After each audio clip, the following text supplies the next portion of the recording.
Welcome to this week's Leadership Hacks.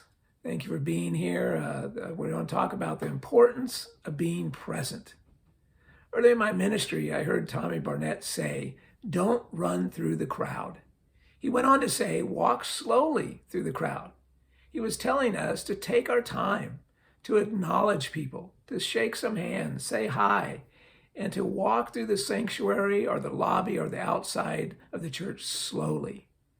In other words, it's important to not appear that we are rushed, because if we do, we give the impression that those we speed by are not as important as where I am headed to or to the people that I go and talk to. People need to feel and know that they are important and they have value. Jesus always did that. When we look into the scriptures, we find that Jesus never, ever ran through the crowd or acted like his mission or where he was going to was more important and had more value than those he was with at that moment. He stopped one time in the middle of a crowd of people pressing on him on every side because a woman had touched the hem of his garment, and he said that power went out from him to heal her. And so he stopped, and his disciples said, "You'll never find this person in the crowd." But he did stop, and he talked with her and assured her she was healed, she was loved, and she was important.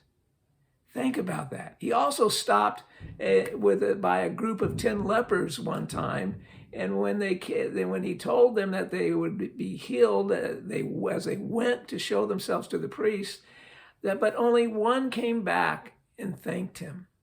But it didn't matter. He still valued all of the lepers, not just the one who came back. Every one of them were important to Jesus. And another time, Jesus stopped to heal Bartimaeus, a blind beggar, when Jesus was passing through and the crowds were lining the road, and he began to cry out that he'd have mercy, that Jesus had mercy on him. And the people around him told him to be quiet, but he shouted the louder, and Jesus stopped in the midst of this, and he called Bartimaeus out, and he healed him. Every one of these individuals were important and had value. Everyone we meet and everyone we minister to are important and have value. Every one of our staff are important and have value. I know we don't intentionally place more value on one person over the other. I know none of us do that.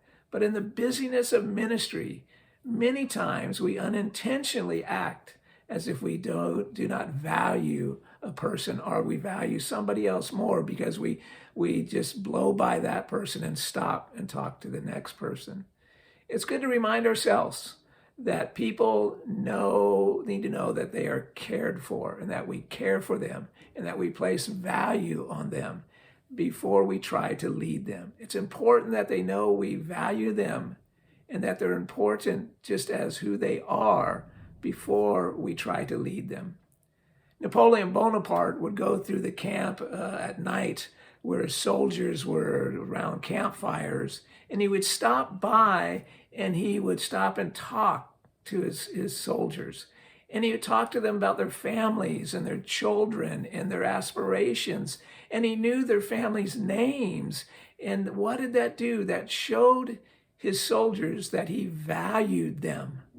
His soldiers followed him, and they were loyal to him first and foremost because he showed them that they mattered and he cared about them. John Maxwell, when he pastored Skyline Church, would greet the people after the service as they exited, and when he met somebody that he didn't know, he would ask him their name and he'd write it down. Then he'd ask him, "Can I take a picture of you?" And then he'd take a picture, and he said, "Because I want to take this picture and I'm going to memorize your name and your face this week. So when you come back next week, I will know your name and be able to greet you and welcome you to our church again." Wow, what an incredible thing to do. And he did that. You know what? I must confess that I've never been able to remember every new person's name by the next week. But I always recognize them, And I always made sure to greet them again and to welcome them back, and then to ask them, how are they doing? And then ask them more about their story so that I could show them that they had value. We need to practice being present. That's what giving value is. We practice being present, not on a mission in the sense of running here and running there, but we're with people and we're with our staff. We need to be present, fully there. You and I may preach the best messages every week, although I know that all of us know we never will be able to preach the best messages every week. But if we are present, the people will most likely feel that we value them. If we're not present, they won't feel valued and they won't follow us. People need to know that how much we care before they're willing to follow us. But we need to make sure that people need to know that we care before we try to lead them, because they won't follow us if they don't know that we care. So as we end this, let's walk more and run less. I think it's a great leadership principle. Let's walk more and run less. Let's be present so people understand we value them. Let's not be distracted by the urgent. And we got to get there. We got to get up to the platform, or we got to talk to this person. Let's walk slowly through the crowd and greet people as we go. I hope this blesses you this week. Next week we'll come with another leadership hack. Lord bless you.